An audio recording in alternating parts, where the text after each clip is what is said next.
দোস্ত, একটা কথা বলবো বলবো ভেবে এখনো বলতে পারছি না। কেমন কথা? আচ্ছা বল। কেমনে যে বলি। ঢং বাদ দিয়া বল ভাই।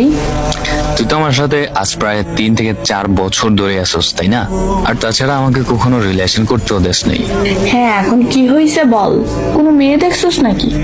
কাউকে পছন্দ হয়েছে? আরে ব্যাপারটা অমন না। তো কেমন ব্যাপারটা? বলবো, হ্যাঁ বল। আমি তোকে পছন্দ করি, আমি তোর সাথে রিলেশন করতে চাই, আর তোকে আমার ভালো লাগে, তোকে আমার ফিউচার বউ বানাতে চাই। মজা করতেছস নাকি ভাই? কি বলছ উল্টা পাল্টা? মানে মাথা ঠিক আছে তো? কি বলো, চিন্তা ভাবনা করে বলিস। আমার সবই ঠিক আছে, কিন্তু ভেবেই বলছে। দোস্ত, আই লাভ ইউ। হ্যাঁ, নাটক শুরু করছে। আজব, তুই এমন ব্যবহার করতেছিস কেন?